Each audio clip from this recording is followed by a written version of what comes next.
Hello, my name is Greg Massi, and this is The Color of Air, a podcast about the musical journey.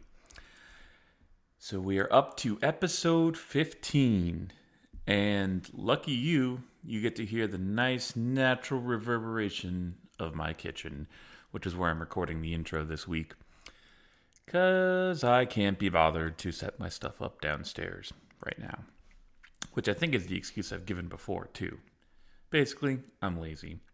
Speaking of laziness, we were off last week, and it's not because of not wanting to do it, but your humble host had to go have a minor medical procedure done. Nothing serious, but it put me out of the loop for a couple days, and I didn't have any guests lined up, and I just thought it would be better just kind of give a nice little break and come back with more cool episodes for you.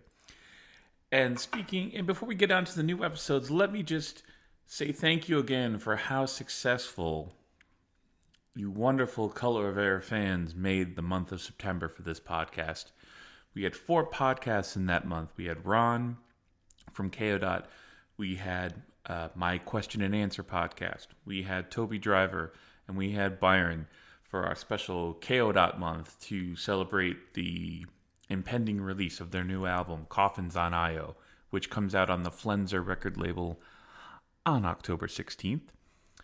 I believe that was the date. Anyway, it's October. Check them out. Google it. You can pre-order it now. Go. It's awesome. And that'll be the last plug on that for a little while.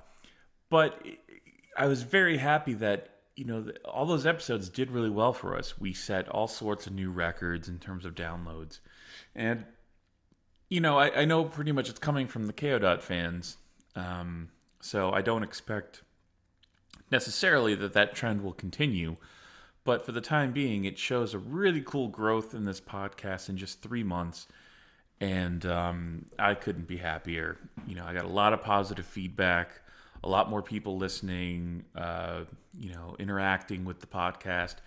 It's really kind of energized me to keep this thing going. I was always going to be interested in doing this just to have the chance to sit down with people. But the more and more people who contact me who, react to what I'm doing here, the more it makes me want to keep going and keep making this thing grow. And I may have told you about this before, but my dream right now with this podcast is I would love that in a year's time, so right around the year anniversary of when this thing started in July, I would love to start doing some sort of live show. Not on a regular basis, but every now and again do a live concert, a Color of Air kind of thing, and maybe base it around kind of the VH1 storytellers thing, where I have a guest of the podcast, someone who's been on the podcast, or someone new, have them come up, play a little bit, explain part of what they're playing, do an interview on stage, that kind of thing. That's where I see this podcast going. But in order to do that, obviously, we need many, many more subscribers and downloaders to make that kind of a financially viable thing to do.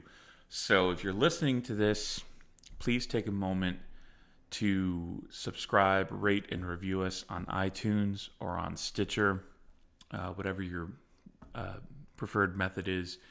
Or if there's some other method I'm not taking into account, drop me a line and let me know. colorofairpodcast@gmail.com. And, check us out on the web, colorofair.com, on Facebook, facebook.com/colorofairpodcast, on Twitter, @The Color of Air. Get in touch with us, interact. I want to hear what you guys have to say.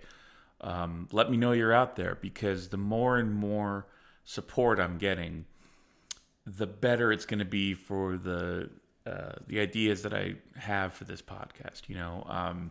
Because right around the time of the 1-year anniversary is right around when Ballast that's going to have our new album ready to go, most likely, hopefully, knock on wood.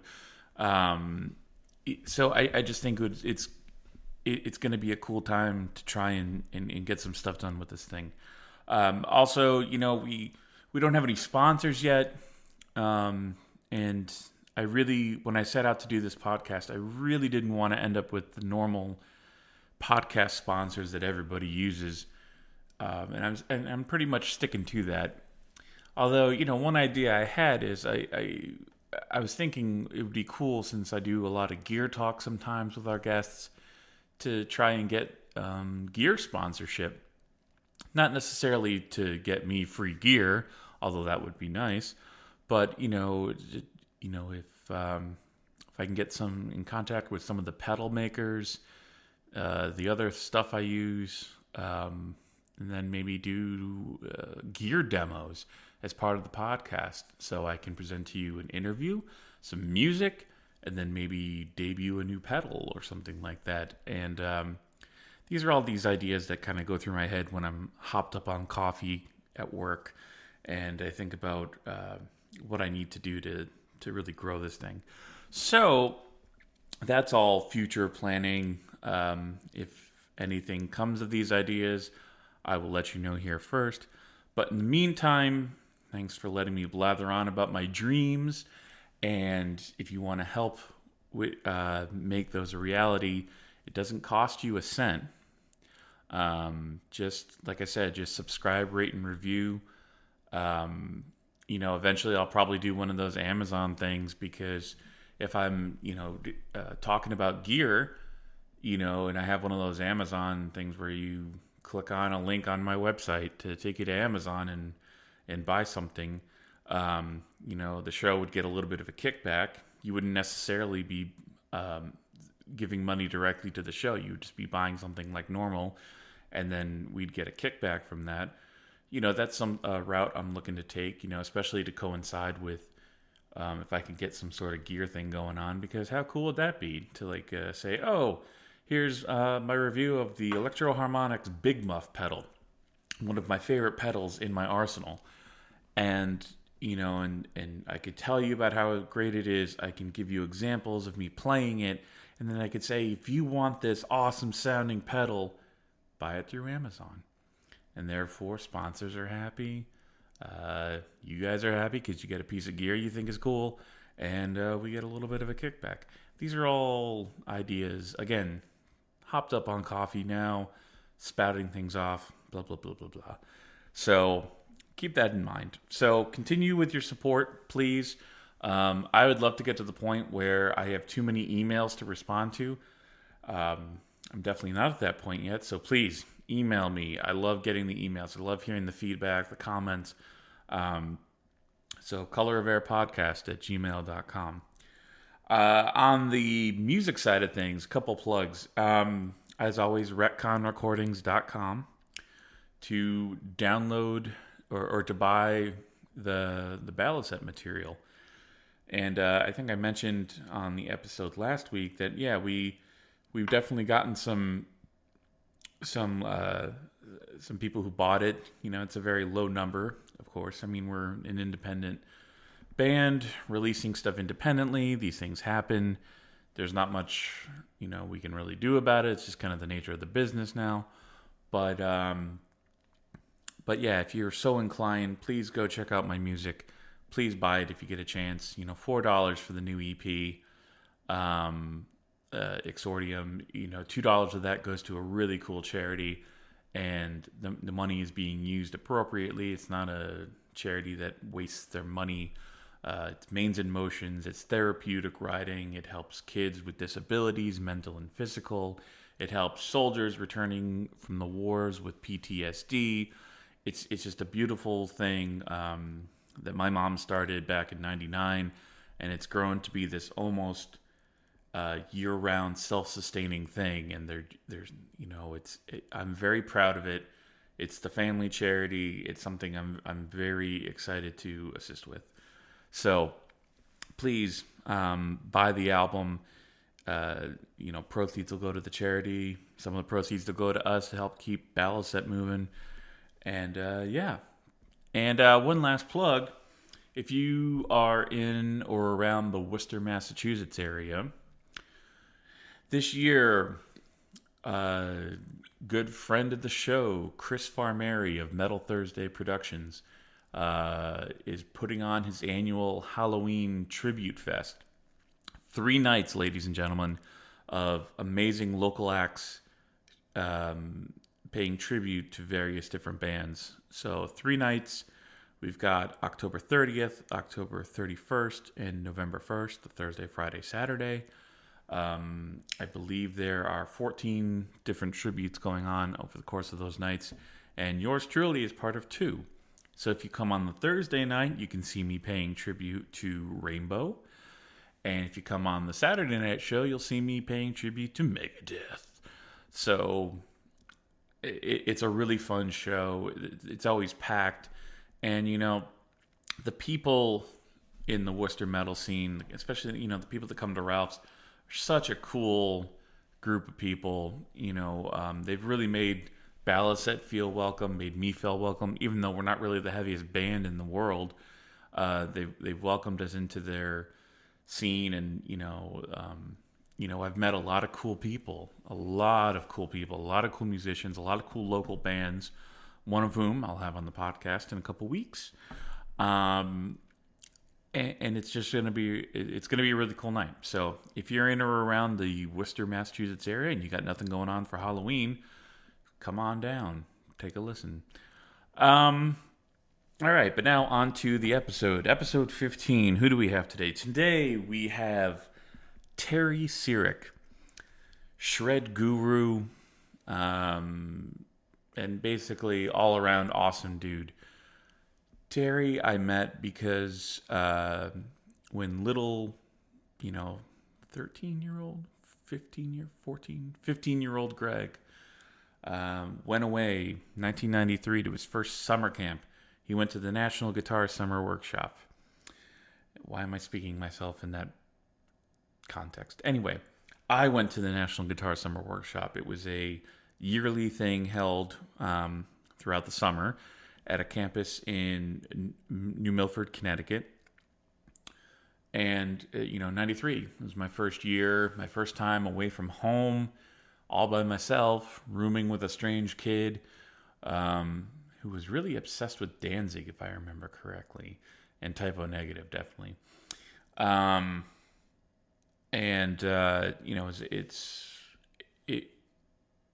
talk a little bit about it with Terry because Terry was one of the guitar teachers there, and I studied with him in a couple different points. I went there for 5 years as a student, and then I switched over to becoming an intern there, which meant I got to teach classes, and also had to be kind of the RA for the dorms, keeping the kids in line.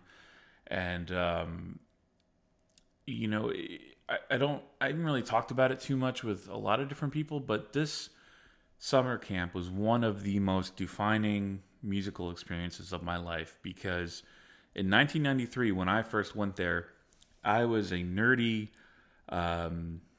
short-haired, braces, fat little kid with his Fender Stratocaster and his little tiny Marshall amp, and I'd never really played out in front of people. I didn't have a band.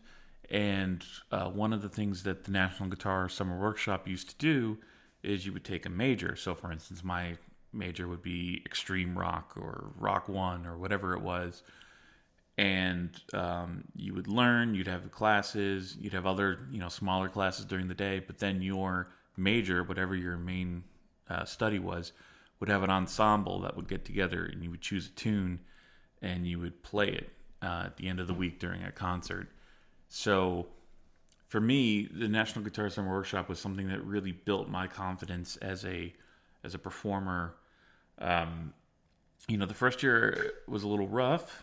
I didn't really make a lot of friends there. Sat by myself a lot of the time in the cafeteria. But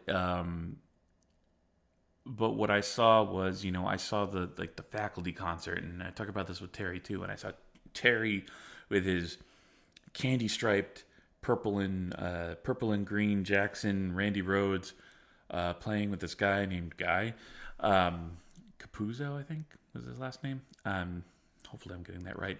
They did Sabbath, Bloody Sabbath, and they were so fucking heavy, and they were doing these crazy, guitar solos, and I was just like, all right, these are the guys, maybe not, maybe I don't have a lot of friends here, maybe I'm not in the right classes, but there's a lot of amazing people who work here, and this is a place I need to be.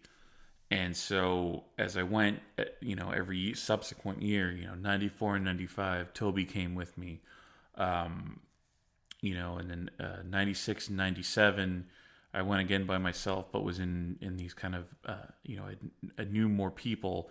And then starting in 98, I became the intern, and I met just so many cool people, and I got to know a lot of the teachers. I got to hang out with Terry, and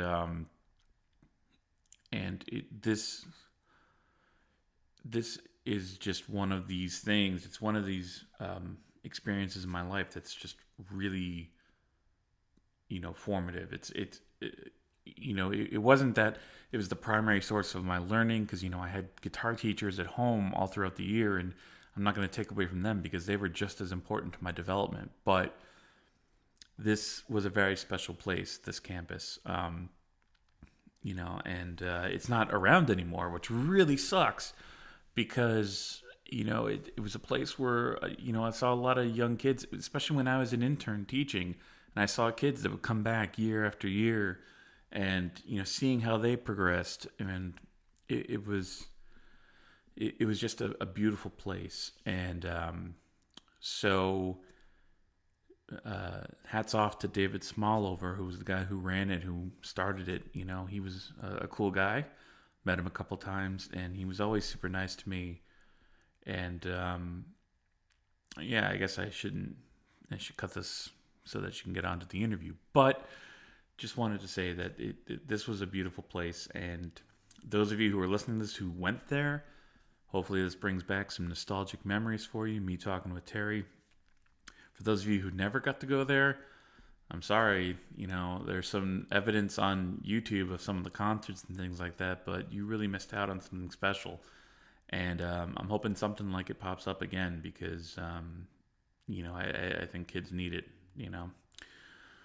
But anyway, back to Terry. So I met Terry through the guitar workshop. Terry is just I called him a shred guru, because he always used to do these shred seminars. But beyond shred, he's a much more multifaceted player than I think, when you say somebody's a shredder, it can have a bad connotation sometimes, because a lot of us, remember the late 80s, early 90s, before grunge came and wiped it all away, that there was just a whole host of, wannabe George Lynch's or wannabe Eddie Van Halen's who, were putting out these like subpar kind of just like, well, let me just play a couple chords and shred over them for 3 minutes, 4 minutes, 5 minutes, whatever it was. And, there's a lot of these guys. Some of them are very talented, don't get me wrong, but we were inundated. And after a while, the just can, get boring after a while. Terry is not one of those players, because as much as he can do all of that crazy pyrotechnic stuff on the guitar that I could never even dream of doing, he also has a good, well-rounded sense of music. He loves music. He loves all types of music, and it comes through in his playing. And he's an amazing singer to boot. I remember not even knowing that he sang, and then at the faculty concert at the guitar workshop, instead of doing like a rock song or something like that, he came out with an acoustic guitar, and he did Led Zeppelin. I forget which song it was now. Well, he did a Zeppelin song, and he killed it vocally. So, Terry was just one of the guys that, I kind of looked up to a lot as a, short little nerdy fat kid, up until when last year I was there as a 21-year-old, fresh out of college, ready to take on the world, long-haired metalhead. Terry was a constant every year. He, whether it was watching him perform or play with the guest clinicians who came, like Marty Friedman or Reb Beach, or whether it was, working alongside him, helping to teach one of his ensembles, sitting with him, at lunch and just shooting the shit about metal and everything. I mean, he was somebody who I really bonded with and really enjoyed spending time with and learning from. So naturally, when I got this podcast started, I wanted to talk about Terry because if you read about him, you'll know a lot of people believe he's underappreciated, and I completely agree with that. He flies under most people's radar, which is an absolute shame because he's so fucking good. And so if this podcast does anything, I hope it does something to bring more attention to him, because especially where, the technical guitar playing is a little bit more in vogue now than it was 10, 15 years ago. Terry's someone who he's making interesting music, and I think more people need to find musicians like that to look up to and to listen to, because he's doing great shit. He's an awesome dude. Can't say enough nice things about him. So maybe I'll stop saying nice things about him for now and get on to the fucking interview, right?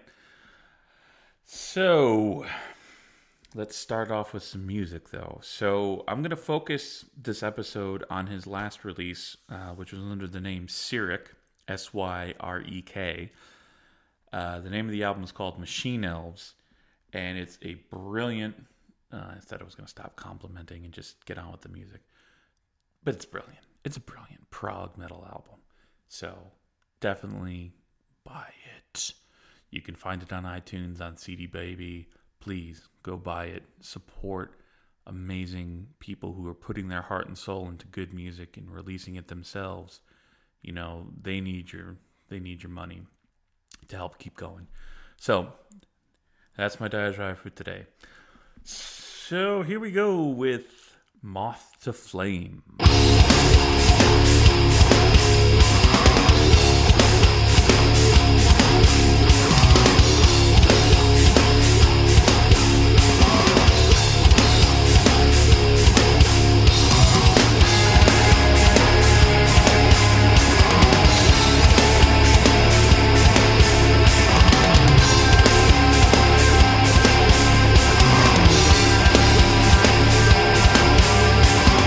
Stay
Dude, How's it going, man? how you doing? Good. Good. Yeah, I usually keep my the video off because Yeah. it gets better sound quality, so that's why you're not seeing me. Oh, okay. No problem. I can turn mine off as well if it helps then. Okay. Not that I don't want to see you. That's absolutely fine. Let me just, I'll flip this thing here. There you Oh, hey. I get this like little drawing of you now. go. That's a lifelike simulation of me. So, how you been? Good, man. How you doing? I'm doing okay. Yeah. That's good. Uh, What have you been up to? well, I'm doing two different tribute shows on Halloween. Okay. So I'm doing a Rainbow and I'm doing a Megadeth. Nice. So, Can't go wrong with that. right, well, it's like I got to learn how to play like Richie Blackmore and then also learn how to play I'm doing all the Dave Mustaine guitar solos. Okay. So those are the easy ones. That shouldn't be too bad for you. No. No. Have you gotten your scallop strat for the Blackmore stuff? No. No, I'm just using I'm torn because I have my Strat for it, but I also really like the way my SG sounds, but I know that's not authentic. So I don't know. Hey man, it's all about how you feel. It's not, Yeah, I know. it's whatever's going to enable you to execute the spirit of Richie in the best possible way. Then That's true. That's that's what I say. Yeah. So what about you? What have you been up to? Man, I don't even know. In short, just trying to teach and make some money. Have a girlfriend I've been with for a while, and we're gonna have a kid in December. Oh, congratulations. Thank you. And she already has three kids of her own that live here at various points of time. I don't know, just working on some music and kind of reassessing life and all that stuff. Just trying to figure out what we want to do. It's really expensive in New York here, where I am. So it's been pretty difficult to kind of keep our heads above water. But I don't know. We're just running over a couple of different options for the next year or two. Okay. Now you've been pretty much making your living off of teaching for most of the time, right? That's been the main part of it. It's been teaching, yeah.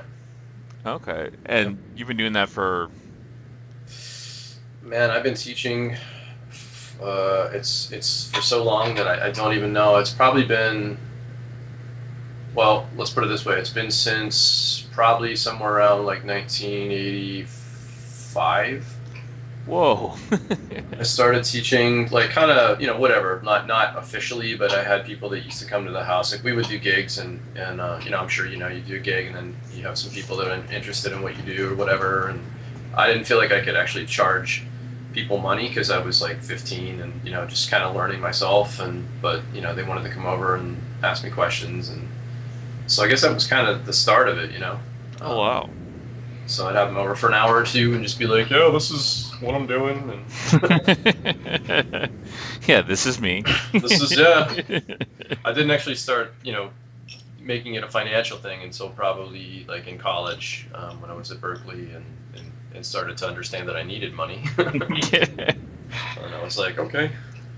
Well, this actually brings up an interesting thing. So, to me, because you kind of came up at a different time than me, so you came up learning guitar and doing all that right in the midst of all the guitar heroics of the 80s, correct? Oh, hell yes. Yeah, man, it was a glorious time for that stuff. So I was there pretty much. I mean, I know, like, probably. I mean, he wasn't necessarily one of my first influences, but right around like 83 is when I started to play guitar, and that's kind of around the time that Yngwie really sort of dropped the bomb on the rock guitar population, and so I think that was really like a catalyst for a lot of people to practice a lot and sort of started that whole movement of I mean, we've already had all can't speak today. We've always had virtuosic guitar players, but I think that really sort of popularized that whole thing, and so everybody was like all about like trying to get faster and better and do crazy things, and that was the time for it. Yeah. Well, I think that younger guitar players. I mean, even when I was starting out, by that point, Yngwie was almost kind of like a joke. Hmm. Not because he wasn't good, but because he represented something that was kind of outdated at that point. So people don't really understand how big that time was. No, that's true. You That's know. true. Yeah, when '92, I guess, or '93 hit, and Nirvana sort of dropped their own bomb. That definitely made all of that stuff kind of a parody, and it wasn't cool to play like that anymore. And actually, for a long period of time, I mean, you couldn't even use the word, metal or shred or any of that stuff that had been previously associated with that style of music or guitar playing. It wasn't Yeah. cool. No. You know. Yeah. No. I remember that because I came around at that. I started playing right around the glam time. Hmm. The glam metal, and then I remember when Nirvana came. I'm like, but wait, I like guitar solos. don't take that away from me. Hey, God damn it. Yeah. But so during that time, so you were definitely one of the guys who practiced like however many hours, like 12 hours a day, maybe. It varied, but I my minimum was 8 hours, and I would probably do. I mean, on average, I do anywhere from like 8 to 10, and then there were significant amount of days, especially if I had time, like if it was a summer and or a holiday or that kind of thing, where I would do 10 to 12 or even more sometimes. I mean, I would do up to 15. Jeez. Well, I mean, I'm not saying that because it's like, oh, I practiced this, because I mean, like, I look back on that and I'm like, I mean, like, there's definitely got to be some mental problems, or issues associated with that. I don't know what it is, but I say that because, like, I when I would read these interviews with, like, say, Yngwie, for instance, and he would say things like, oh yeah, I practiced for 8 hours a day, or 6 hours a day, or something like that. Especially at that time when I was just growing up and learning how to play guitar, and I really wanted to do that stuff. I mean, I was just thinking to myself, like, look, I don't really feel like I have like a particular like gift. Like I sat down at the instrument and it was like, oh yeah, this thing, and I just learned how to do it. So I thought, like, man, if this guy is practicing like 6 to 8 hours a day to try to get to where he is, I mean, I've at least got to do like 8 hours or more. Yeah. So I just kept pushing myself and pushing myself. Wow. Wow. Yeah, I can't imagine what that's like. I mean, but also I'm a really terrible practicer, so it's I was never good at it. I feel like I kind of was too, man. I think, like, I don't know. I mean, I'm pretty scatterbrained, and most likely, they'd never diagnosed that kind of stuff as a kid, but I probably have some kind of ADD. I mean, I'm all over the place, but I just really had a sort of a single-mindedness to it. I knew that I wanted to do this thing, and I knew I wanted to do it really well, and I knew that it was hard for me to do. So I started to think, like, I know I'm this way, so I've got to set things in place that sort of defeat that side of me, if that makes any sense. Yeah, totally. I would be like, okay, I know I'm gonna sit down and try to practice. My brain's gonna be all over the place. So what can I do about this? And I was like, well, okay, I can start to really write down, on a piece of paper, the things that I want to practice and kind of hold myself to it. And I learned that there's more of an accountability when you actually see it in front of you and you've actually written it. It's sort of like you're accountable for that thing. I mean, I would do like really crazy things, like I would look at the clock and I'd be like, all right, I'm gonna practice for whatever it was, 2 hours at the time, and then go eat dinner or something. And let's say it was from 3 to 5. I wouldn't stop practicing until 5 o'clock on the dot, when the clock said 5 o'clock, not 4:59, not 4:58, and that's not. I mean, that sounds really obsessive, but I did it because I knew that if I let myself go at 4:59, tomorrow I'd let myself go at 4:58. And then the next day it'd be 4:50, and then it'd be kind of like, and you sort of get into this. It was very easy for me to get into this spiral of just sort of chaos, and like, I can't really sit down and focus, and all that kind of stuff. So I kind of put these things in place that were like, very strict guidelines, and it helped. It helped me to be able to do what I had to do. Okay. And so now, when you're teaching kids now, what do you usually try to instill in them as far as practice regimens now? I mean, obviously they're not doing the 8 hours a day that you were, but What did you take away from that to kind of, teach them about effective practice strategies?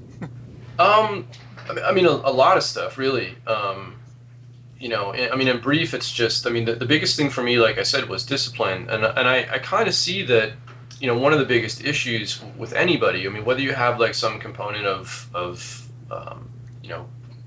whatever, ADD or whatever you want to call it, or your attention is, it's difficult to corral that into doing something. I kind of feel like everybody's got that to a certain extent. I mean, I think we can kind of look across the scope of things that people do in life, and that's probably one of the biggest problems. Is like, everybody's got great intentions. Like, I want to do this. I want to, like, I'm fat, so I want to work out. Yeah. I want to eat better. I want to, like, whatever that might be. Everybody wants to do that, but when push comes to shove, everybody has the hardest time. It's like they just sort of fall off the wagon, or I mean, there are very few people that actually sit down and say, like, I'm going to do this. And then they go and they do that exact thing. So that's the hardest thing to overcome, I think, is before you even decide you're going to practice guitar and get better and do all this stuff and find all these things to practice, it's like you sort of have to conquer that in your own, your own mind. And that's kind of what I try to teach people, or these little things that have helped me, like a couple that I just mentioned, that sound really, really obsessive. But if you're that kind of person that has a hard time, the more you can sort of pin it down to being something very scientific and very tangible, and not just, I'm going to practice today, the easier it is. And I think smaller increments too. Like, I tell people that you don't have to really sit down for 12 hours a day. If you sit down for 20 minutes and you divide that time up and you're very specific about what you want to do, and there are other things too, like prioritizing what you feel you need to do and what you actually need to do, and whatever. And we also try to come up with practice schedules. Like, I've had students that have come in all the time, and they say, like, oh, I really didn't get a chance to practice this week. I was so busy. And I'm like, hey, that's cool. To the point where it becomes kind of a detriment after a while. It's like they're not practicing at all, they're not really playing. And I'm like, okay. So I had one student one time, I said, like, give me a rundown of your schedule on a typical day for you. What's Monday for you?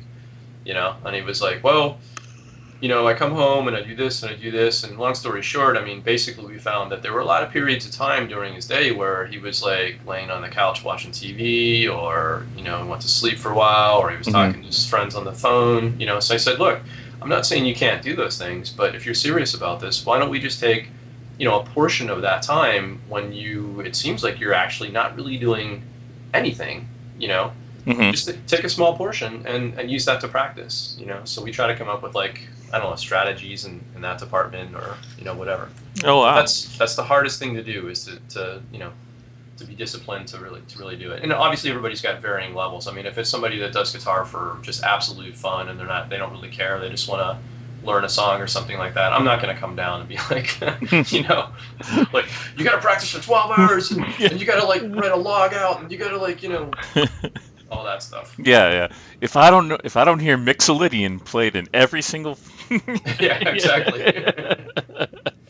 Exactly. If you don't know how to sing Mixolydian from B flat backwards, in intervallic, whatever, by next week. Yeah. You're in trouble. Well, and then when you're, I know we're jumping all around here, but so when you were practicing and everything, how long after that was it before you started kind of writing your own riffs and getting your own bands together? I think it was, it was not too long. I mean, it's kind of vague because I'm old, and that's the first thing to go is the memory. But I'm trying to think, like, I know that, like, probably by around 6 months of playing, like, I kind of had learned some things, like some solos, and I was getting into, like, I mean, my big guy, like, to start the whole thing for me was Randy Rhoads. So that's really what I wanted to do, was play those Randy Rhoads solos and those Aussie tunes. And I was, by about 6 months, I was learning that stuff. And I think it wasn't too long after that I kind of just would experiment around a little bit with, writing some riff or something or whatever. I think we're all kind of, I don't know, rock guys at least, we all kind of just have a tendency to, we start sitting down after a while and we wonder, like, like, wow, if I, like, take the riff to Crazy Train and I change these things about it, like, that sounds kind of cool, Yeah. So that's totally not a ripoff. Yeah, exactly. Not at all. But that's the inception of it, at least, And then I think by the time I was probably 17, 16, 17, I had a band at that point that was doing a lot of playing, and we started to write music, and I would do I guess I would kind of do the majority of the actual music of it, and then somebody else would come in and write lyrics, because I didn't, at that point in time, I didn't even want to touch lyrics. I was like, oh, I can't even, can't even do that. Now I love it. I mean, it's really challenging, and whatever. My lyrics, I feel like they're written by a child sometimes, but yeah, I know that feeling. yeah, but I try, and I do enjoy it. Well, I think one of the things that always surprised me, because obviously we all knew you were an amazing guitar player, but when I heard you sing for the first time, I was pretty blown away.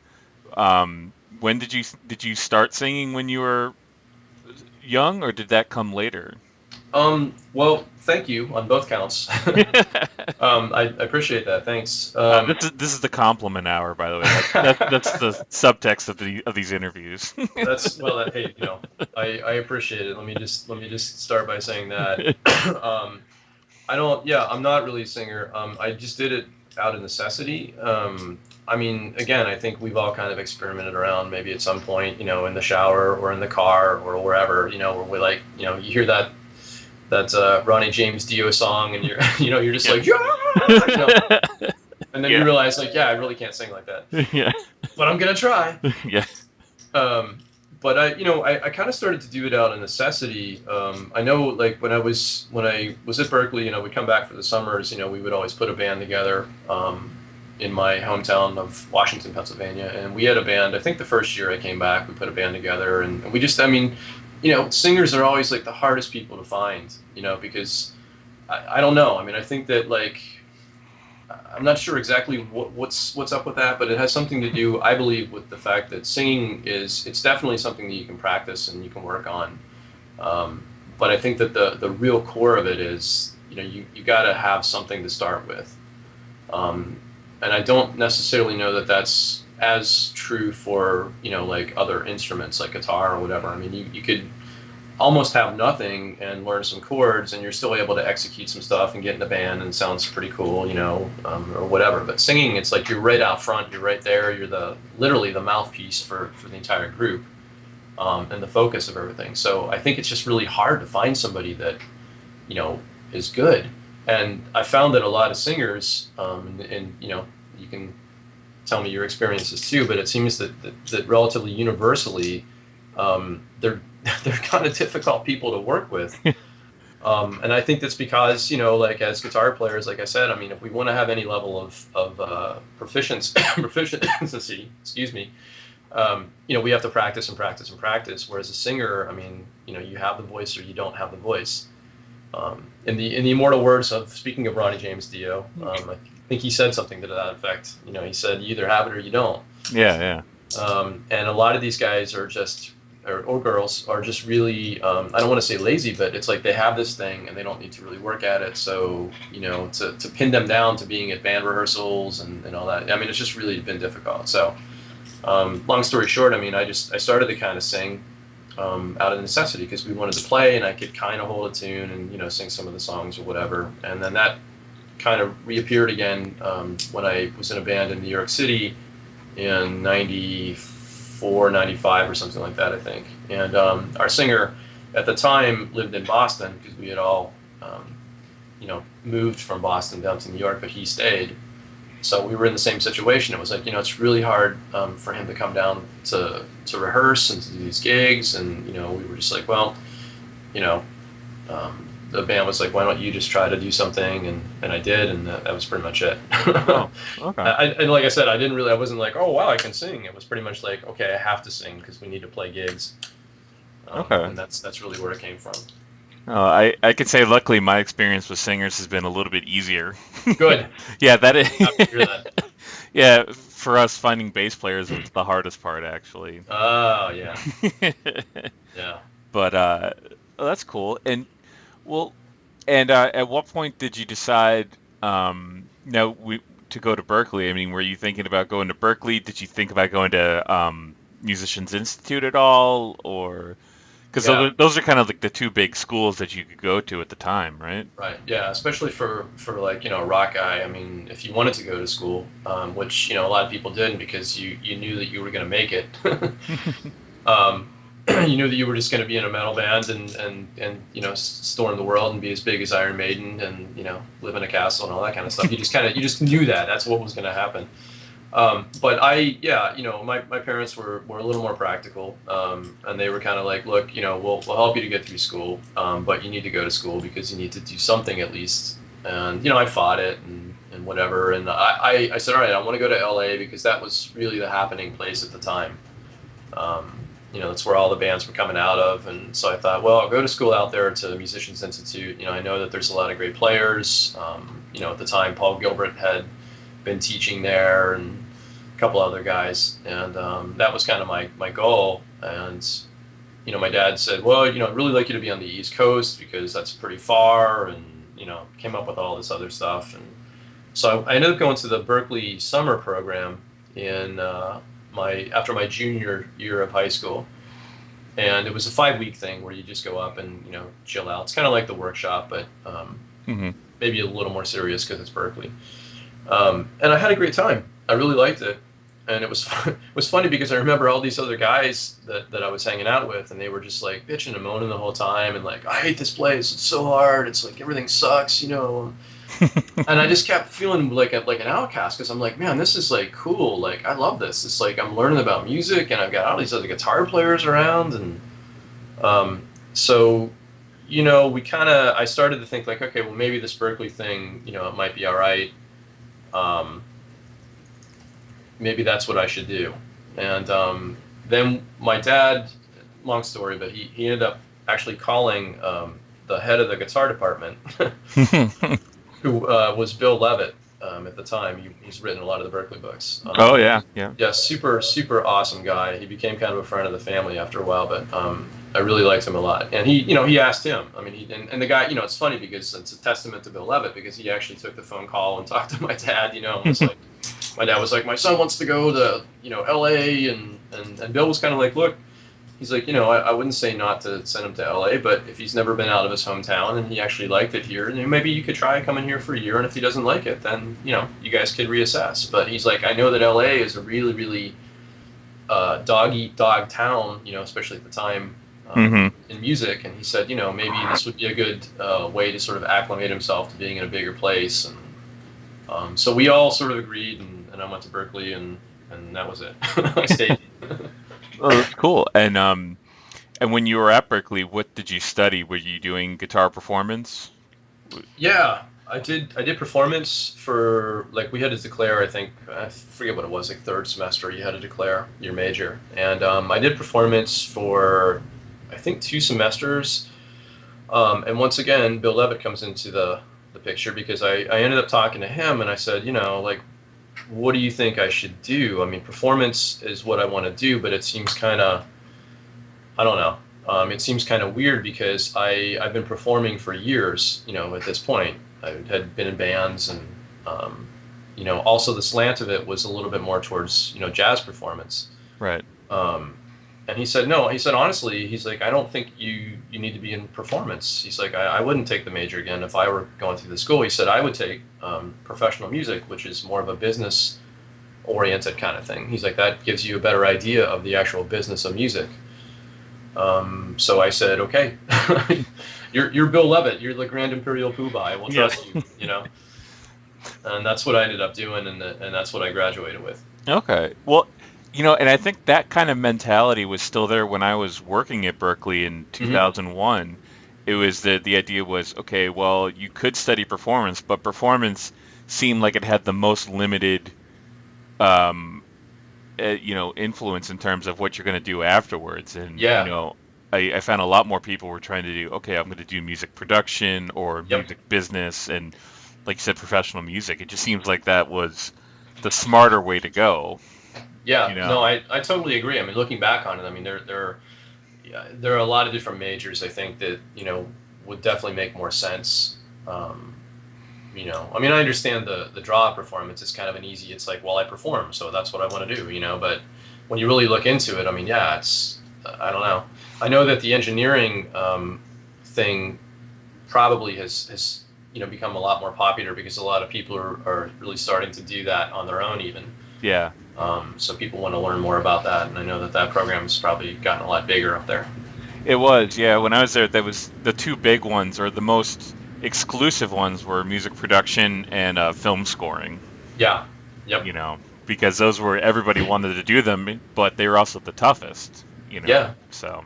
And they've had a lot of new majors there too, right? They have I can't even remember what I've seen. I know they have music therapy is now one. I think they must, yeah. I forget because I haven't been there since 2005, but yeah. Well, I was telling somebody else right around the time I left is when they introduced turntabling as an instrument. And wow. And I was talking to my friend Matt, who I interviewed earlier on the show. He went to Berkeley, that's where his band formed, and so he was saying that I mentioned, I saw they said, oh, we're gonna do a turntable major, and the guy doing the turntables is like a 55-year-old white guy with Oh man. But according to Matt, he said, oh, he's got a lot of skill. He's got mad skills. Yeah, that was the assessment of him. But yeah. Wow. Well, hey man, it's all good. Yeah. They probably have an EDM major or whatever. That's great. And so then once you left Berkeley, so is that when you kind of did you kind of throw yourself into teaching at that point?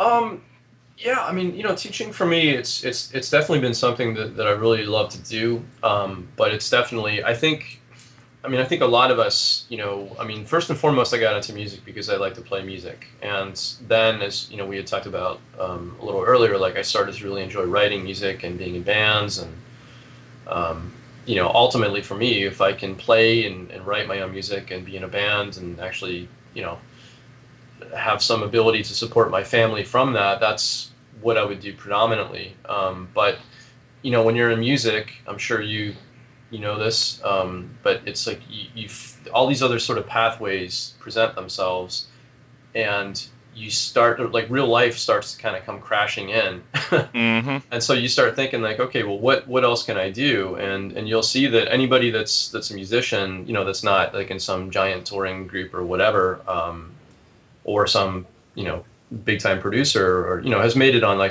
some much larger level. I mean, I think we all have a tendency to really have our our hands in a lot of different places, so to speak. Mm-hmm. I mean, you play music, you teach, you sell things, you do some production, you do some whatever it is that comes your way that you can get into. I mean, that's what you start to do. And for me, teaching was a big one because I really like to do it, and it just sort of, like I said back in high school, it just sort of fell on me. Mm-hmm.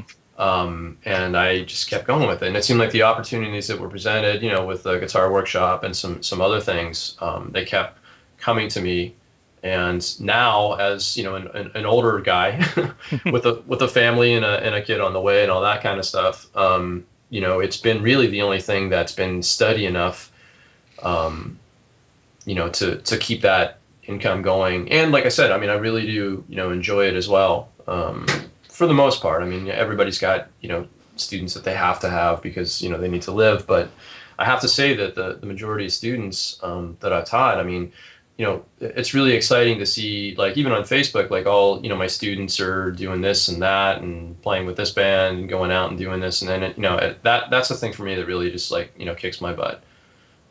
People being involved and actually still playing and still doing something. And it doesn't matter if they're, I don't know, they've joined Megadeth or whatever. I mean, Mm-hmm. As long as they're man, I love guitar and, I've learned a lot and, I'm continuing forward in some manner, with still, playing and all that kind of stuff. Yeah. I really like that. I really, really like that.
Well, you also brought up the next big thing I was going to bring up in terms of topics was the National Guitar Summer Workshop, which is where Mhm. where I first met you, That's right. and so that was when did that come into the picture? I think once again it's a little foggy for me, but I think it was 89 or 90. It was either my first or second year of college in the summer after I was done. I got a call from a friend of mine, Jeff Mackerlin, Hmm. who you know as well. And he was teaching at the workshop at the time. He was also a buddy of mine at Berkeley, and I think he was there for maybe a year or two at that point or something. And he had gotten the gig through a friend of his, and so on and so forth. And he called me up one summer and was like, "You got to come up here and you got to do this gig." And I was terrified because I'm like, well, I mean, I've taught people, but I've never been in a classroom, and I don't really think that anything that I have to say is that important that people really want to learn or whatever. And so that's kind of always been the way for me. And Jeff he's really good at just like strong arming me, into like being like, look, dude, don't be a dingling, just come do this. So we talked for about like 45 minutes on the phone, and he's finally just like, you're gonna do this. That's the end of the story. I'm telling the owner to call you, blah blah blah, and so that's what happened. I ended up going up there. It was I think they had a guy that he at the very last minute he couldn't make it, and so they said we need somebody desperately, and you're the guy, and come up and do this, and I did, and they gave me 6 sections of metal improv. Yeah. That's what my first year was. And it was crazy. I still remember the first guy that came into the first class that I had. Keep in mind, like I said, I was terrified, and this guy, I still remember his name actually. His name was John Jagneau, I think the last name was. And I don't know what happened to him. Really, really awesome player. I think he endorsed Robin Guitars at the time or something. And he's the first guy that came in the classroom, and he plugged in and he just started ripping. And I was like, oh my God, Hmm. And so I'm like, my heart just dropped. I'm like, this is what this is going to be. I mean, I have to like, I don't have anything to show these people. This is Yeah. ridiculous. So I Mhm. turned around to him. I was like, look, man, I'm like, I don't know what I'm going to be able to show you in here. I mean, you're already playing, and you're playing at NAMM for Robin Guitars, and the whole 9 yards. And he was like, well, I'm really kind of not strong with theory. And I said, well, what do you know? And he said, nothing. And I was like, okay. Okay. So I'm like, all right. So we did find some common ground that I was, hopefully able to, teach him something. Wow.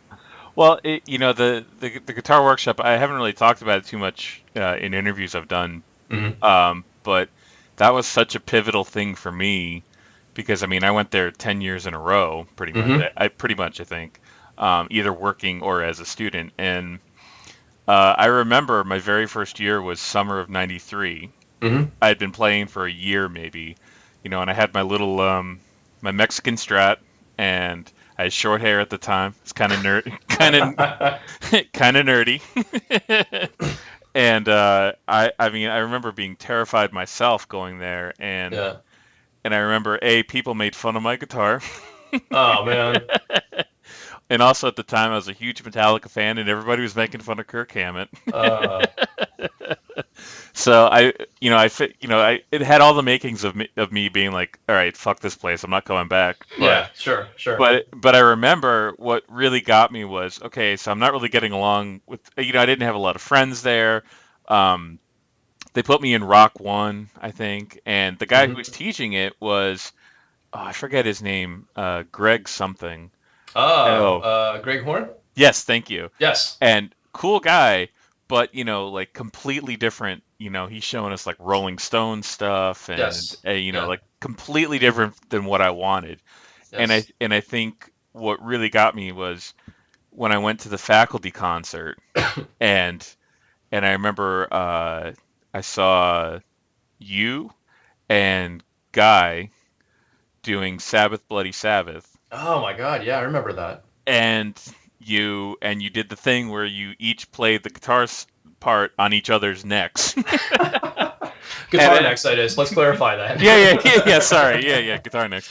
But then I saw you, you came out, you had the candy striped Jackson, Yep. and it was like I saw you, and then Angus, Chris, whatever Chris Clark, Chris Clark, yeah. and Jeff McErlane, and I said, okay, there are a lot of really amazing people who are doing the shit that I want to learn. Yeah. And I was like, so maybe that I didn't get put with them this year, but I should try. I should keep on going. And I remember like that was a big thing for me was that like, yeah, I didn't really have like the best of times that first year, but I saw I was like, okay, there are people here who I think I need to study with, and Yeah.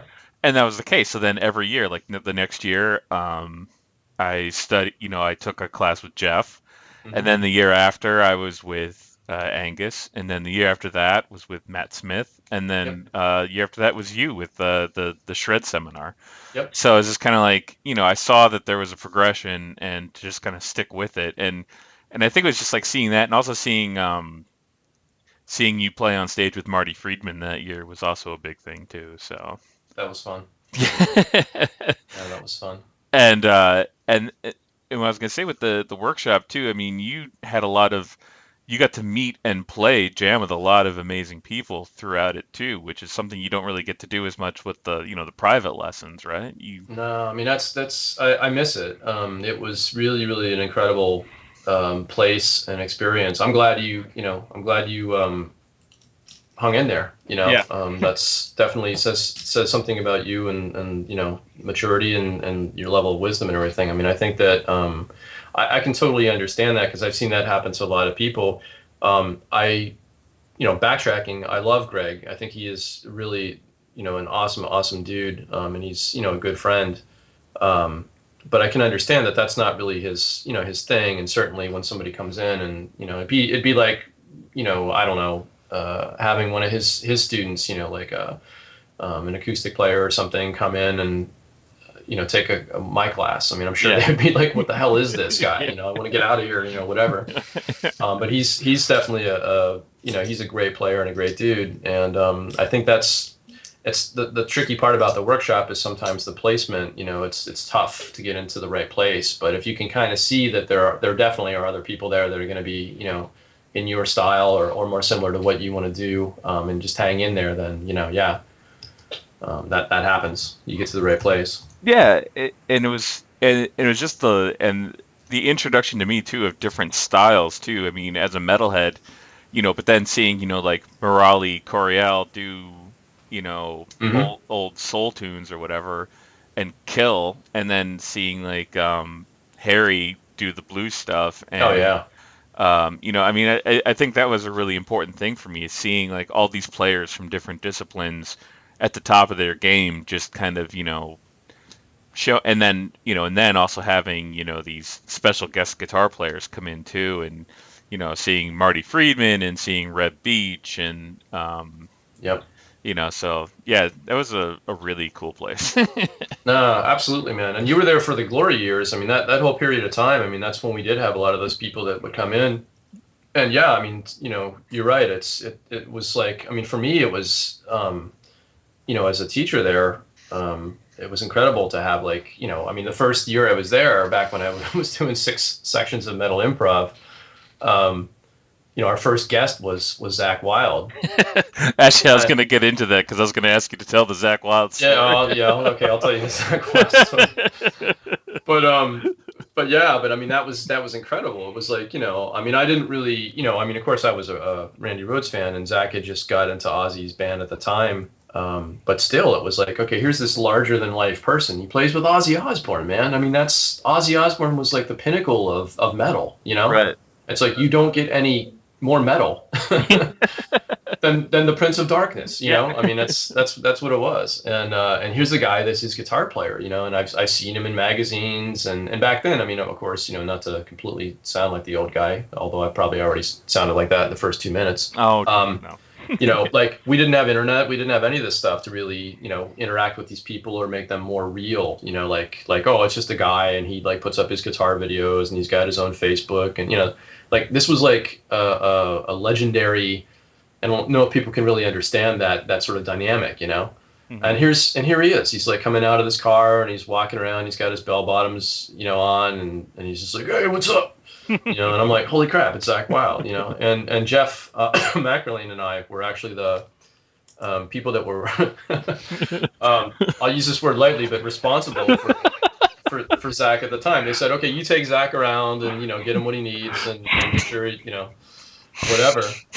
So we did, and I just remember, I was like, oh my God, we walked into Burger King, I think was the first place. And he just was like, he was a rock star, Yeah. He walked in, everybody in the place looked at him. And he walks up to the counter, he's got this strut, and everything. And it's just like, hey, yeah, man, I don't know, he's like, I want some fucking fries and I want some fucking burgers. I don't care, man. What do you got? Fuck that. He's gonna be, this total, over the top, and they're all looking at him. And I'm just like, oh my God, this is Zakk Wylde, the whole time. But long story short, I mean, I've never seen any human being consumed. I've never seen anything consume that amount of alcohol in my entire life. We'd taken him in the afternoon, to get, I think what was the first place? We went to a liquor store because that's what he wanted to do after Burger King. He got a fifth of Jack and a 6-pack or something. And he went through that, and then we got him at some point. We went back and we got him a 30-pack of Budweiser or something, I think it was. And he saved that for the show for the kids. And then after he did I think he did a clinic or just a sound check or whatever in the afternoon. I can't even remember. And then we went to dinner and he drank. I think it was I was trying to keep count because I was amazed. I'm a little kid at this point, right? I'm 19 or something, and I'm just like, oh my God. And he's he went through about 7 or 8 pints of Guinness, and then we went back to do the show. And during the course of the show, he drank the 30-pack, but he was drinking it from the beer cans. And keep in mind, of course, this, but we had 13-year-old kids in the audience, yep. And he just started with the F-bomb on stage, and every two words it was that, and then he was standing out front of the stage with a beer can pressed against his genitalia, pouring it onto the stage, and he was doing the whole thing where he spits in the air and he spits on the audience, and there's these little kids out there, You see, the owner of the place, was in the office. They were all in the back, with their faces pale, sweat pouring down. How do we stop this train? We can't stop this. Zakk Wylde is on stage in front of 13-year-old kids. He's F this and F that, and pouring beer out of his crotch, and So they finally got to the point where they were able to get him to put the beer into these plastic cups. And then he comes back to the mic and he goes, yeah, man. He's like, they asked me to put this beer in these cups, man, but you know what this fucking stuff is. So he continues to do the same thing. And we all got the chance to play with him. I forget what I ended up playing. I think I played I Don't Know, and he sang it. And I do know the last thing he did was he did Hotel California. Yep, this is what I heard. Yeah, and he played and of course, Hotel California. I mean, there's the whole outro solo, which is probably about 5 minutes of guitar solo in and of itself on the album. So he knew the solos note for note, and he played the whole thing all the way through, and then he just went right back to the beginning of the solos again, and he played them all the way through again. He did that whole sequence about 4 or 5 times. And then after we got done, we went down to the local bar. I left him at one point. We knew we had a common friend at the time. Actually, he's playing in his band now. It's this guy, JD, who's a bass player, John DeServio. And, I'd mentioned to Zakk that, whatever, I was, knew JD from Berkeley and all that. And so the last memory I have of Zakk that evening was he was drinking. This is after the whole day of all the stuff I just said, and he grabbed me in a bear hug because I was like, Zakk, I got to take off, man. It was really nice to meet you. So he grabs me in a bear hug. And he's a big dude. And at the time, I was a really small dude. I was, 120 pounds. Yeah. And he's squeezing the life out of me. And he's drunk and hanging all over me. And I'm with my arms down to my sides. And he's just patting me on the back. And he's like, all right, man.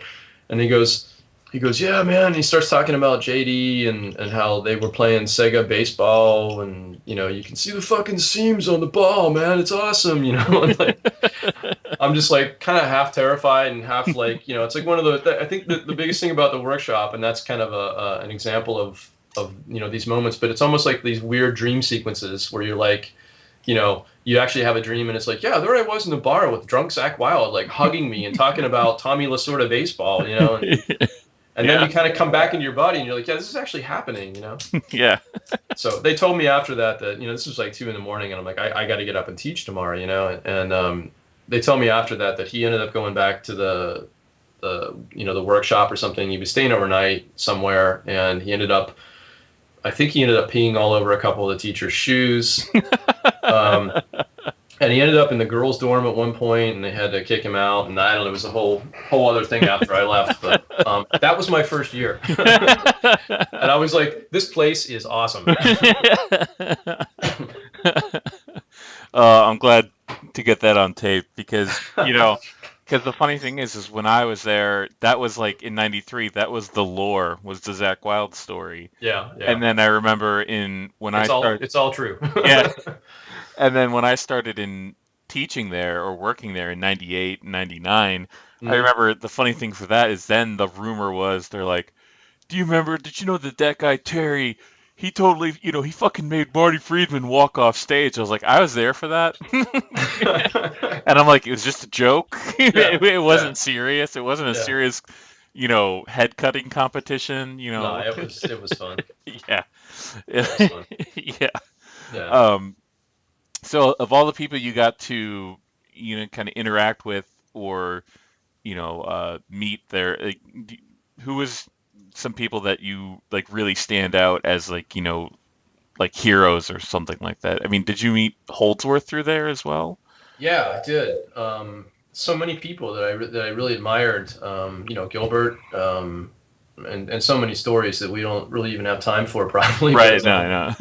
But Holdsworth has definitely been one of my biggest influences, and he was kind of later. I was trying to, like, they would call me every year at the workshop, and they would say, like, okay, who should we get? And then I would tell them, and he was definitely on the top of the list for me. I was like, man, I really, and I mean, of course, it's selfish.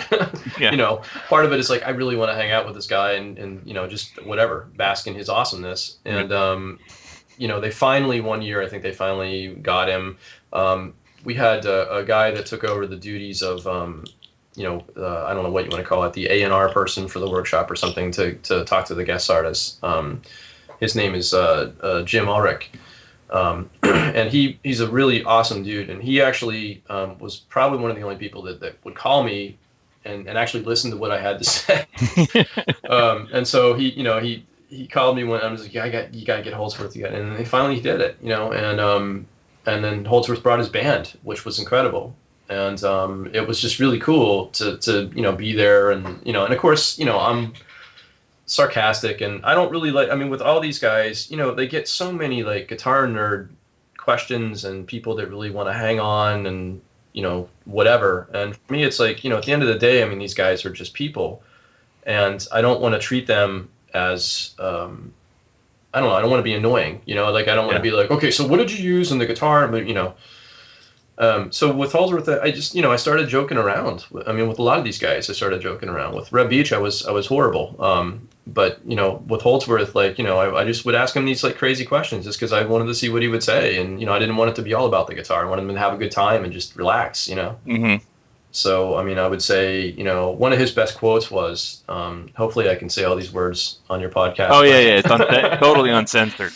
But, so we were sitting at dinner and, I was just kind of messing with him, and because, everybody that was there, it was just a few of us, but, everybody's pretty cool about being respectful and everything. But, there were some guitar questions or whatever. So I finally just spoke up and I was like, Alan, I got to ask you a question, man. And he's like, yeah, what's that? And I'm like, I'm sure you probably have a lot of jazz groupies.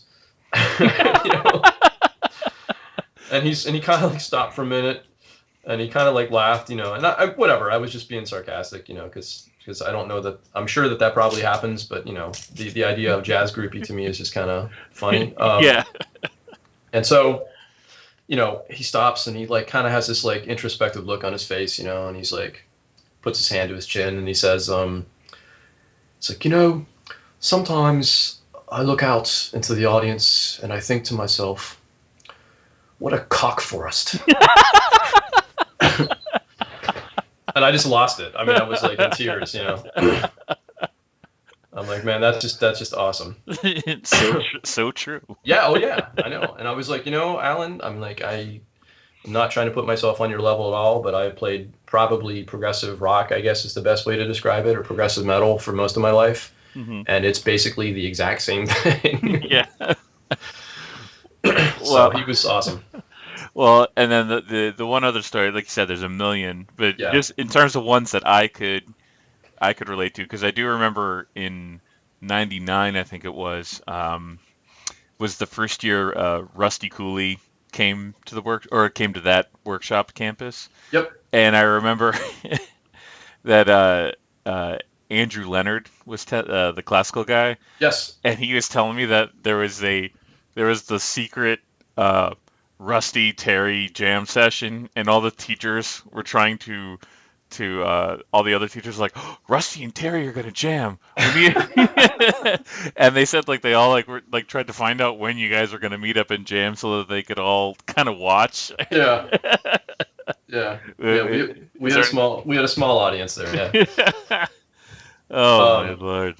Yeah, that was fun. Rusty's awesome. I'd never met him, to that point. I didn't really know much, about him. And that, again, this is all kind of relatively pre-internet, and I know that he's he's had a lot of success and whatnot through the internet. People have seen him play and in his videos and everything. And I had heard him play. I think he was a teacher we had a Texas campus at the time. And he was in Austin, and he was a teacher down there. And then they hired him to come up to the Connecticut campus. That's the year we actually had the trailers, if you remember that. I do remember that, yeah. Our classrooms were, they were remodeling, so they put everybody in trailers, and Rusty had a trailer. And the greatest thing about that whole, I think we really, I don't know, Rusty and I really kind of hit it off. And I just remember having this hangout with him, not even a jam session, but there was a couple of us down in his trailer at the time, and one thing just went from one to the next. I can't even explain it because it's one of those you had to be there. But we were talking about the trailers and, where that probably leads. And we ended up, there was, I think, 4 of us there at the time. And I never laughed so hard in my life. I mean, we were just all in tears, coming up with the next scenario, imagined scenario. And Rusty was in tears and I was in tears. And, it was actually a really good summer, and it was a good hang with him. I like him a lot. Oh, cool. Yeah, that was probably, that year was one of my best years there too. Just, between teaching and, getting to lead ensembles with you guys or co-lead ensembles and that was always fun. And then I got what was that? Was that the Table of Shadows year? It was either that, or I think that might have been 2002 was okay. Also, the 2000 was the last year I was at the Connecticut campus. Yeah, and, that's actually another one of my really good memories from the Table of Shadows workshop. Coined that phrase. Yeah. You coined the phrase. I don't even remember that, but I didn't remember that I coined it, but okay. I think so. That was great. We were all sitting around at the cafeteria table, and it was like you and I and Metal Zakk, and I can't remember a couple other guys that were into metal, and we all seemed to kind of congregate together during lunch and dinner. We always sat in that back corner, and I think we were talking about it, and you came up with you said something about it's like the Table of Shadows. Well, and of course Zakk was he's like, dude. Well, and I think it took me till that point because I think I was still kind of starstruck by everybody. So I think 99, I know I was probably too scared to sit at a table with you or any of the other teachers. I was kind of like, I'm not really a teacher. I'm an intern. I have to watch the kids at night. Yeah. And make sure that they don't bother you the next day. Yeah, that's funny. That's funny. Well, one other thing I was going to talk about from the workshop, besides the stories, is that that kind of led to a lot of you getting a chance to do the instructional videos and the books and everything like that, right? Because the whole Shred is Not Dead stuff. Yep. We didn't really have anybody back then that did that kind of stuff. And I guess that's why they called me in the first place, because they needed somebody to do more of the metal stuff and the Shred stuff or whatever. So yeah, the workshop was, they worked in conjunction with Alfred Publishing, and they basically just whatever they asked me. They said, do you want to do a video? And like the whole thing with getting a job at the workshop in the first place, I was terrified, and I thought I couldn't do it, and made a million excuses. But they talked me into it, and we went ahead and did it. We shot it down in Florida at this place called Full Sail. And that was pretty much it. And then they came back a couple years later and they said, the video is doing pretty well, and we would like to have some more of that kind of thing. So, would you be interested in doing a book? And I was like, yeah, absolutely. But I'd like to have a little more control over it, because I felt like I didn't really play well at all, for the video. Like, I literally went down and they ran me through some weird equipment, and 3 cameras and 30 people and 9 in the morning, and I'm just like, they're like, play brilliantly and don't stutter your words, and don't say and that's basically my whole shtick for my communication is like, that's all I do. Yeah. So it was really nerve-wracking and really tough. And I remember the first thing we had to do, I had all the everything worked out, of course, but the producer said, well, we need to get a track at the very beginning of this of just you playing something. And I don't want to play anything by myself, because I'm too self-conscious. Like, I hate being like, okay, now I'm going to do an unaccompanied guitar, so yeah. I was like, well, okay, I'm going to do something with the band then. And I was trying to come up with something, and I had this little riff that I was kind of jamming at the time. It was in 7/8. And I remember being in the bathroom. This is literally 5 minutes before we did the shoot. And so I'm in the bathroom at the urinal, and the drummer comes in. And I said, they want us to do a track for the beginning. I said, let's do the little vamp in 7/8. And his eyes, kind of that deer in the headlights, look. And I was like, what? And he's like, what's 7/8? And I was like, let's do a vamp in 4/4. you're a drummer. That's kind of like saying what's a string? Or I was like, so I said, well, it's just 7 beats, and yes, in retrospect, I should have been like, okay, let's just do 4/4. But it was literally like, okay, I'm taking a pee, we got to go out and do this, and I'm like, that's the only thing I could come up with, So I'm like, okay, 7/8 is like that. So I'm literally going through it with him, as we're washing our hands. I'm like, it's 7 beats, and you're gonna subdivide it into 2, 2, and 3, and you're gonna play kick, snare, kick, snare. And it's funny when you watch the video, because they kind of go to his face at one point, in the intro, and you can see the look of fear and concentration. It's not a relaxed, nothing about that shoot was relaxed at all from the get-go, from the very start of it. I still have it somewhere on VHS. Awesome. I do too. I just can't watch it. Yeah. Well, I did have a couple other things to ask you about if you have time. Yeah, absolutely, man. Okay. Because, we've been joking around and all that stuff. But I was wondering if you didn't mind talking about the finger issue you had, because I think that's kind of interesting in the sense that, of what you had to overcome to kind of get back to, doing what you do. If you Sure. Yeah, that's no problem. I have a neurological condition that's called focal dystonia. And basically, in short, what that means is that it's as I said before, it's a neurological thing, so it's not a physical one, and it's not a psychological one. That the brain remaps the signal that it sends to in my case, my little finger, in my left hand, my fretboard hand. I guess from everything that I've, read and talked to the doctors about and everything, that it's a very task specific thing, which means that whatever it is that you do, that you repeat over and over and over and over again, and particularly if you do that at a very high tempo, you do it very, very fast and very repetitively for long periods of time. It starts to fool the brain into thinking that something else is going on, and as a result of it, I have a really it's almost impossible to control my little finger when I play the guitar. It's fine if I need to use it to tap on a table or grab a glass or whatever. It's no problem. Thank God. Yeah. But it's really it's changed everything about the way that I've had to play guitar. I mean, I grew up kind of in the Paul Gilbert school of whatever guitar playing 3 notes per string, using my little finger for a lot of stuff. I used to work my little finger a lot because it was the weakest finger and so on and so forth, and used to do a lot of really big stretching things and, 4 note per string things, and all that stuff would just out the window because it just doesn't work. So, I'm fortunate enough that I can still do mainly what I want to do. I've just had to kind of rethink a lot of things, come up with a lot of different techniques, and play in different ways. Kind of relearn a lot of things. Yeah, and I found that to be very inspiring to hear, because I know it.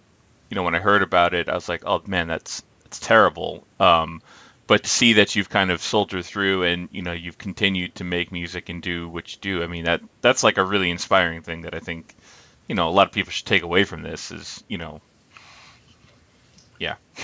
Well, I mean, thank you. I do appreciate that. And, if anything, I mean, that's what I hope it is. I don't mind talking about it, but I don't really like to be like the guy that's like, oh, this horrible thing has happened and poor me, and, make excuses and all that kind of stuff. I like if somebody can take away from it that, it's possible to keep going. I mean, It's basically what it is. I love guitar, I love music. It's the only thing I really know how to do. And like I said, it's a degenerative thing, but I'm fortunate in the fact that, my other fingers still pretty much work, and I've kind of refinagled things, Yeah. if that's a word, to be able to do things, use my right hand for a lot more stuff or whatever. So, I mean, that's, anytime that I talk about it, that's kind of the mission for me, is if somebody can just use that for their own devices, rather than, I don't want to be all like, let's have a pity party. Yeah. No, I know.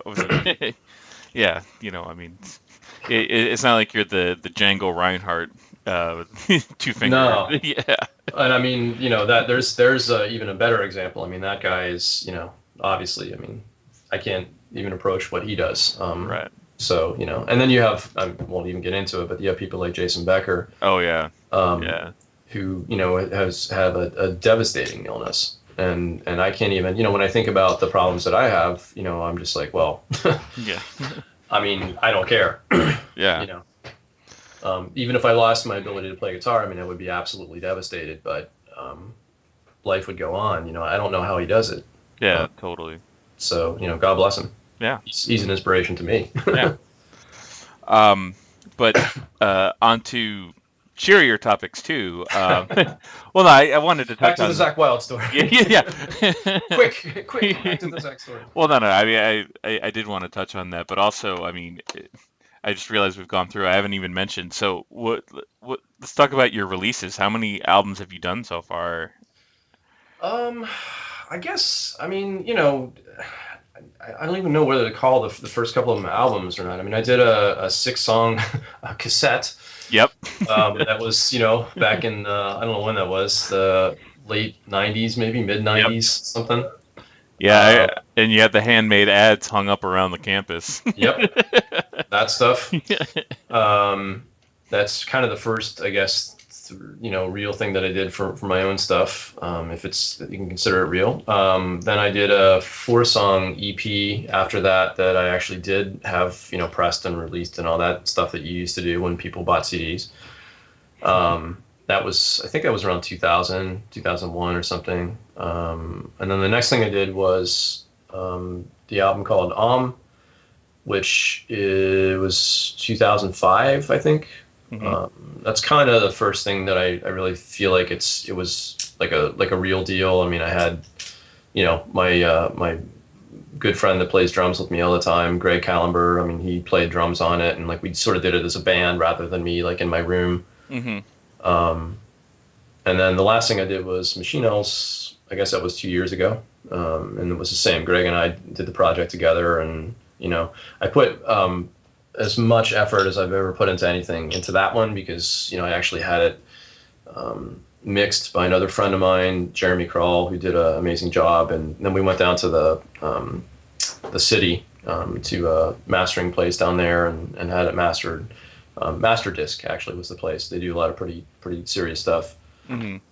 So I felt like I really wanted to put time and energy and all that kind of stuff. I don't know that that's ever going to happen again because I'm poor as a church mouse. Yeah.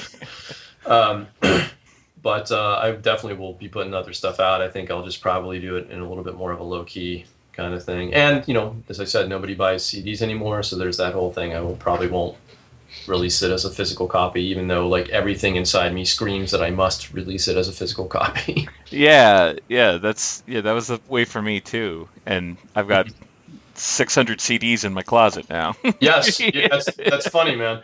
I was just packaging up all that because we have to move things around in the house. It's so small in here, and we need the space because we have the baby coming in. And I just took like literally like 700 CDs or something and had to pack them into all these crates and put them places. And I'm like, I had this moment of like, what do I do with this? Do I throw these out? Yeah. Because we need the space. But these are my CDs. I mean, these are, I created this, and it's like with blood and sweat and tears and money and, the whole nine yards. Yeah.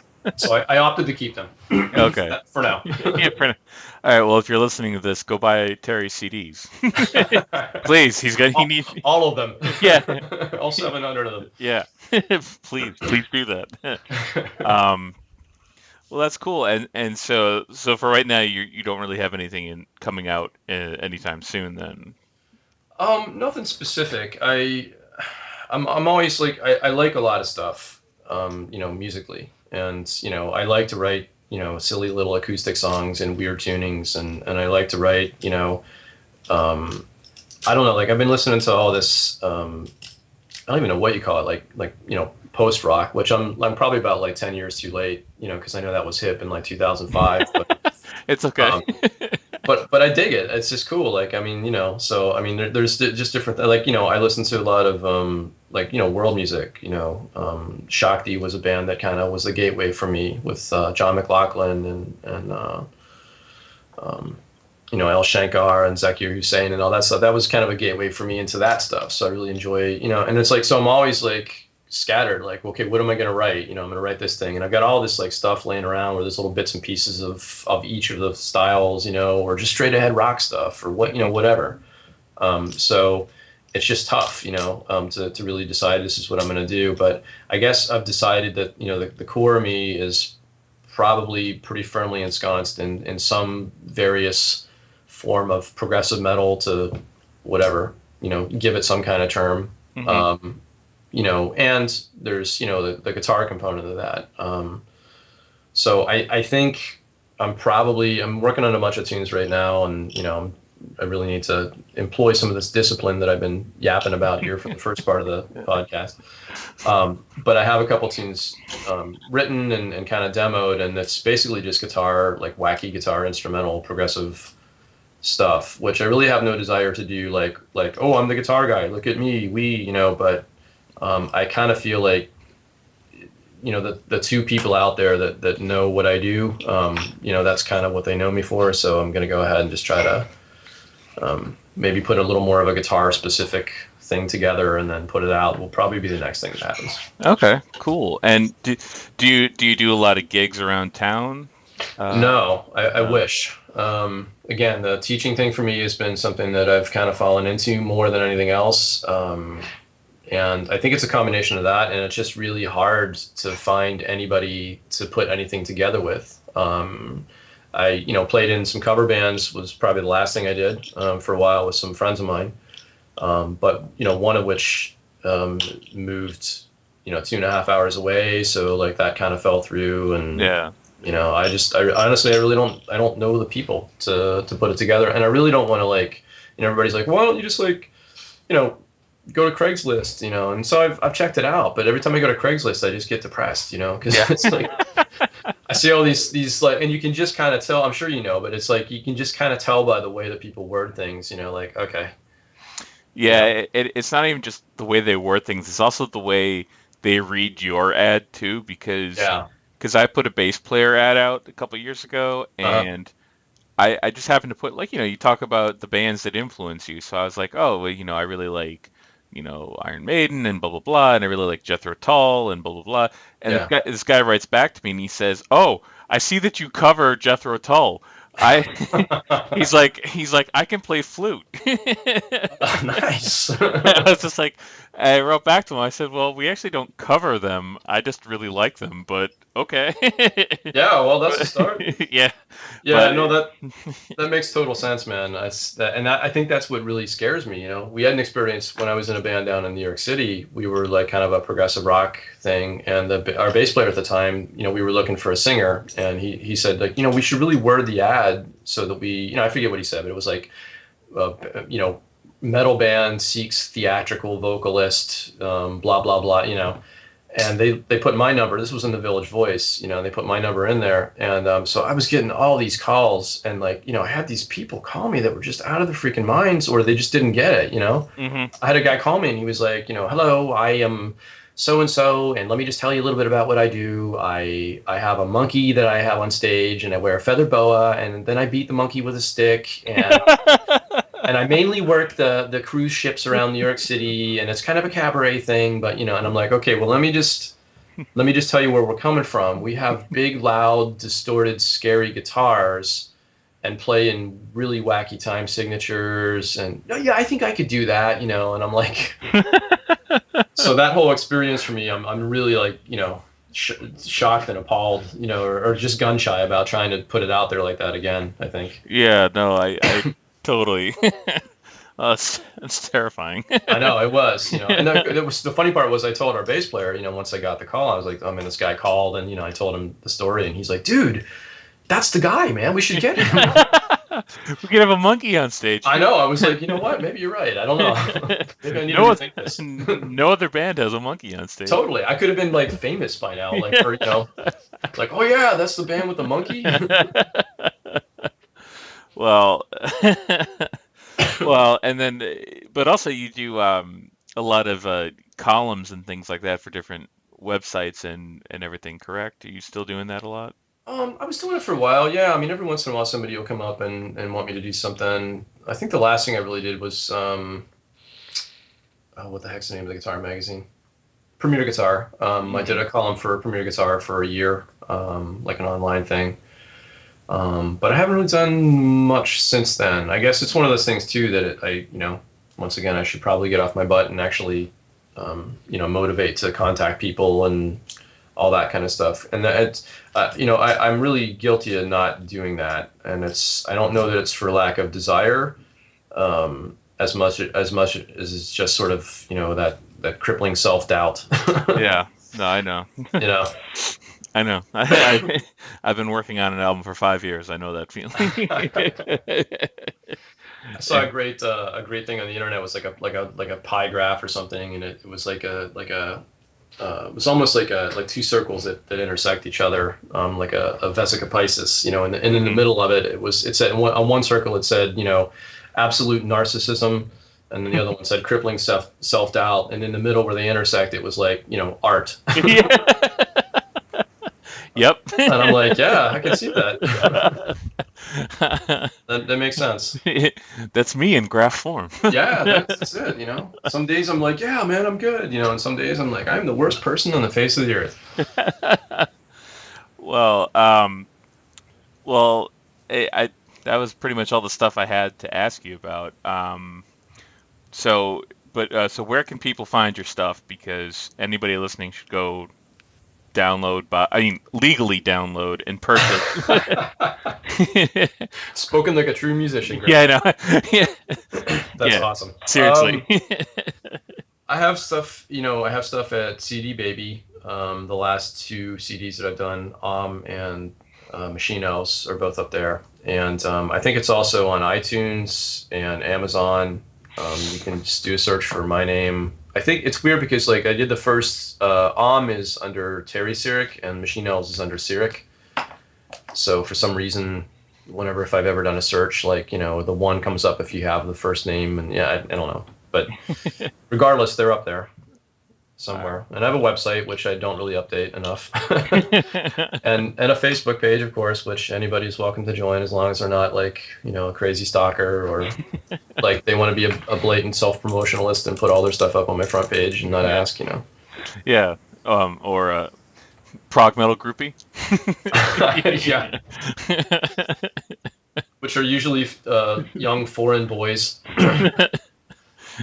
Which, hey, you know what? I'm happy to entertain any guitar questions. You know, anything beyond that is absolutely out of, out of the question. Exactly. Well, I do remember, actually, I touched on this briefly with my interview with my old bandmate, Toby. And when we had our band out in early 2000, and we got this email, like this, it was like this email, and it was like, oh, you know, your music is so, you know, your music's great. It's, you know, I'm inspired, blah, blah, blah. It was like this really nice email. And my other guy in my band just wanted to hit reply and go, too bad you're not a girl, send. And Awesome. then, I was just like, yeah, that's what happens when you're in a niche market. Yep, that's it.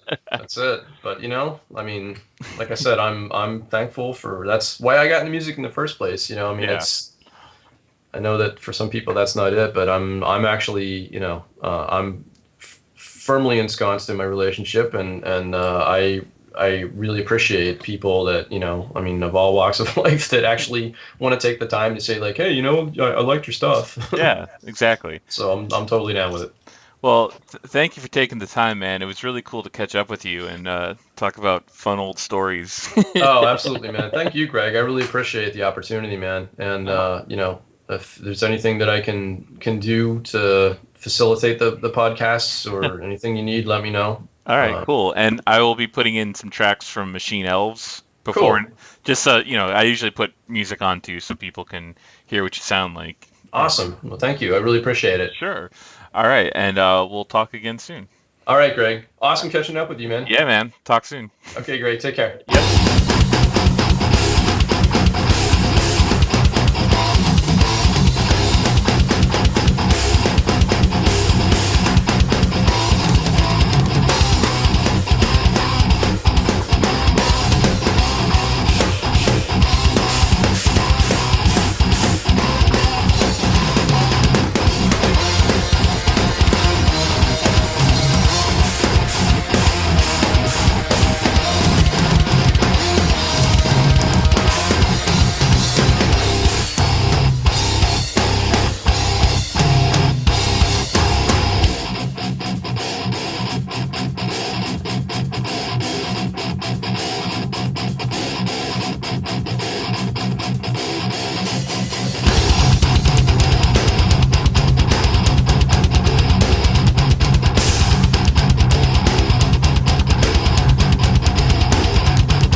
you.